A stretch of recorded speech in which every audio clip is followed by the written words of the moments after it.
Hi friends, எல்லாருக்கும் வணக்கம். Welcome back to my channel. இன்றைக்கி நம்மளோட சேனலில் நம்ம என்ன பார்க்க போகிறோன்னா, எல்லாருக்குமே ரொம்பவே யூஸ்ஃபுல்லாக இருக்கக்கூடிய ஒரு டிப்ஸ் தாங்க பார்க்க போகிறோம். என்ன டிப்ஸ்ன்னு பார்த்தீங்கன்னா, நம்ம எண்ணெய் ஊற்றி வச்சுருக்கிற அந்த பாத்திரம் அது கழுவுறதே பெரிய வேலை. அதுவும் கண்ணாடி பாத்திரம் கூட ஈஸியாக கழுவிடலாம். இந்த பிளாஸ்டிக் கழுவுறது ரொம்ப கஷ்டம்.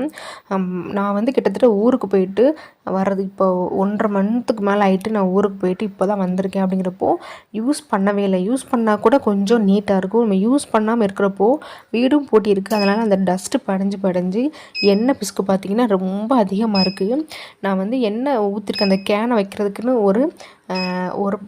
ஒரு பாத்திரம் வாங்கியிருக்கேன் இல்லையா, அந்த பாத்திரத்தெல்லாம் பார்த்திங்கன்னா அதுக்கு மேலே போட்ட அந்த ஷீட்லாம் பார்த்திங்கன்னா அவ்வளோ எண்ணெய் உறிஞ்சி அந்த ஷீட்டை எடுக்க முடியல. அப்படி அந்த பாத்திரத்தில் அப்படி ஒட்டிக்கிச்சு. அவ்வளோ பிசுன்னு இருக்குது. அதாவது லைட்டாக எண்ணெய் பட்டால் அதை ஈஸியாக நம்ம க்ளீன் பண்ணிடலாம். அந்த எண்ணெய் படிஞ்சு ஒரு மாதிரி லப்பர் மாதிரி பிசுன்னு ஆகிருக்கு. எவ்வளோ சுத்தம் இல்லாமல் இருக்குதுன்னு நீங்கள் பார்க்கும்போதே தெரியும். இந்த மாதிரி 3 கேனுமே அப்படி தான் இருக்குது. நான் உங்களுக்கு எக்ஸாம்பிளுக்கு இந்த ஒரு கேன் மட்டும் காட்டுறேன். இன்றைக்கி இந்த எண்ணெய் கேனையும் அந்த எண்ணெய் வச்சுருக்கக்கூடிய அந்த பவுலையும் உங்களுக்கு நீட்டாக எப்படி நம்ம சிம்பிளாக ஒரு 5 மினிட்ஸ்லேயே வாஷ் பண்ணலான்னு தான் காட்ட போகிறேன். வாங்க இப்போது நம்ம வீடியோக்குள்ளே போகலாம். இதுக்கு நம்ம இந்த பாத்திரத்தை வாஷ் பண்ணுறதுக்கு ஃபஸ்ட்டு நான் எடுத்துக்கிறது ஹேண்ட் வாஷ். நீங்கள் எந்த ப்ராடக்ட் ஹேண்ட் வாஷ் வேணாலும் எடுத்துக்கோங்க. எங்கள் வீட்டில் நாங்கள் டெட்டால் தான் யூஸ் பண்ணுறோம். அதனால் நான் இன்றைக்கி டெட்டால் எடுத்திருக்கேன். ஸோ டெட்டால் தேவையான அளவுக்கு ஒரு பிளேட்டில் ஊற்றிக்கோங்க. இது கூடவே பார்த்திங்கன்னா பித்தாம்பரி, நம்ம குத்து விளக்கு இதெல்லாம் விளக்குறதுக்கு யூஸ் பண்ணுவோம் இல்லையா, அந்த பித்தாம்பரி சேர்த்துக்கோங்க. சப்போஸ் உங்கள்கிட்ட பித்தாம்பரி இல்லைன்னா அரிசி மாவு சேர்த்துக்கலாம். அப்படி இல்லைன்னா கோலமாவு போடுவோம் இல்லையா, கோலப்பொடி, நீங்கள் அது சேர்த்துக்கலாம். பட் கோலப்பொடி சேர்க்கும் போது பாத்திரங்களில் கிராச் விழும். ஸோ அந்த ரீசனுக்காக நான் கோலப்பொடி சேர்க்க மாட்டேன். ஆனால் நீங்கள் கோலப்பொடி சேர்த்து நீங்கள் நல்லா விளக்குறப்போ ரொம்ப ஈஸியாக போயிடும். ஆனால் என்னென்னா கிராச் விழும். அந்த ரீசனுக்காக நான் பண்ண மாட்டேன்.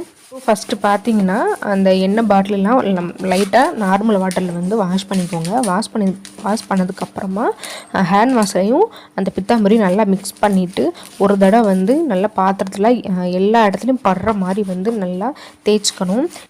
முக்கியமாக பார்த்திங்கன்னா இந்த எண்ணெய் படிகிறது இந்த ஓரங்கள்லாம் இந்த விளிம்புகளில் தான் ரொம்ப அதிகமாக பட்டு ஒரு மாதிரி கரை மாதிரி இருக்கும். ஸோ அதனால் எல்லா இடத்துலையும் இந்த நுரை படுற மாதிரி ஃபஸ்ட்டு தேய்ச்சிக்கோங்க.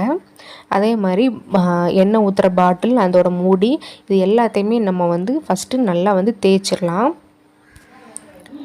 இப்போது பாட்டிலெலாம் காட்டிலும் நம்ம அந்த பாட்டிலில் மூடக்கூடிய மூடியில் தான் பார்த்திங்கன்னா அதிகமாக எண்ணெய் படிஞ்சிருக்கும். ஒரு மாதிரி கரையும் அதிகமாக பட்டிருக்கும். ஸோ அதனால் நல்லா எல்லா இடத்துலையும் படுற மாதிரி ஃபஸ்ட்டு நீங்கள் நல்லா தேய்ச்சிக்கணும். தேய்ச்சிட்டு கிட்டத்தட்ட ஒரு 10 நிமிஷம் அதை அப்படியே விட்டுருங்க. அந்த பித்தாம்பரியும் அந்த டெட்டாலும் சேர்ந்து அதை இருக்கக்கூடிய அந்த எண்ணெய் பிசுப்பெல்லாம் எடுத்துரும். பித்தாம்பரி எதுக்காக சேர்க்குறோன்னா ஒரு ஸ்க்ரப்புக்காக தான்.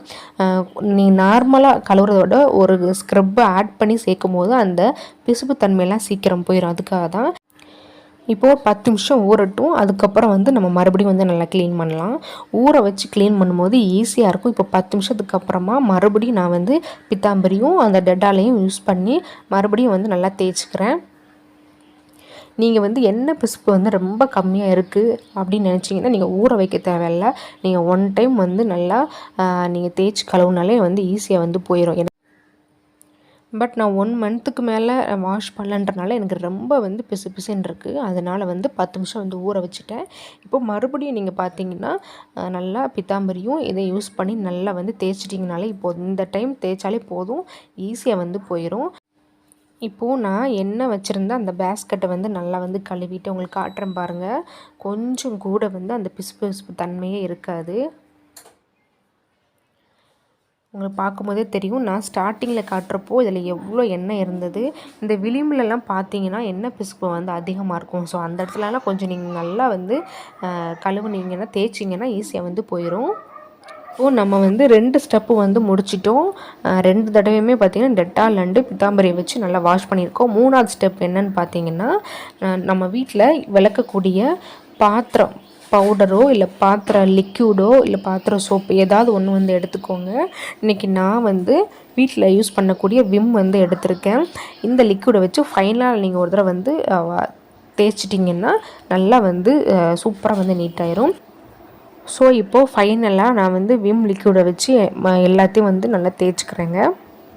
தேய்ச்சிட்டு வாஷ் பண்ணிட்டோன்னா நம்ம நீட்டாக வந்து ரெடி ஆகிடும்.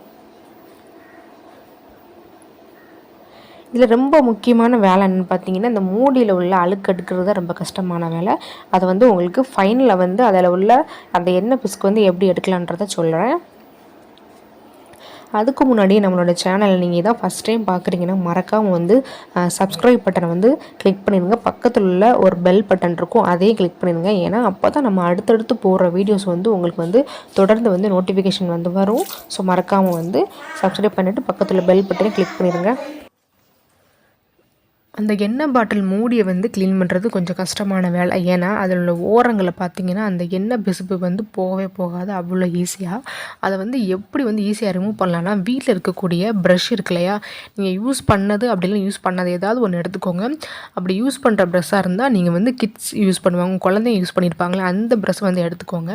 அதை வச்சு இந்த மாதிரி நீங்கள் ஓரங்களை நல்லா தேய்ச்சிங்கன்னா அதில் இருக்கக்கூடிய அந்த அசடு எல்லாமே வந்து நல்லா வெளில வந்துடும். இப்போது நல்லா தேய்ச்சதுக்கப்புறம் வாஷ் பண்ணி உங்கள்கிட்ட காட்டுறேன். நான் உங்கள்கிட்ட காட்டப்போ எப்படி இருந்தது, இப்போ எப்படி இருக்குன்னு பாருங்கள். மூடி நல்லா க்ளீனாக சூப்பராக ஆகிட்டுங்க. அந்த விளிம்பில் இருந்தக்கூடிய அந்த அசரெல்லாம் பார்த்திங்கன்னா நல்லா வெளில வந்துட்டு அவ்வளோதாங்க. ஈஸியாக வந்து க்ளீன் பண்ணியாச்சு. நீங்கள் ஊற வைக்காமல் பண்ணிங்கன்னா 5 நிமிஷத்தில் வந்து க்ளீன் பண்ணிடலாம். நான் ஊற வச்சதுனால எனக்கு கிட்டத்தட்ட ஒரு 15 நிமிஷம் இந்த லெவலுக்கு வந்து டைம் ஆகிருக்கு. நீங்களும் ஈஸியான இந்த மெத்தடை ஃபாலோ பண்ணி ட்ரை பண்ணுங்கள். தேங்க்யூ.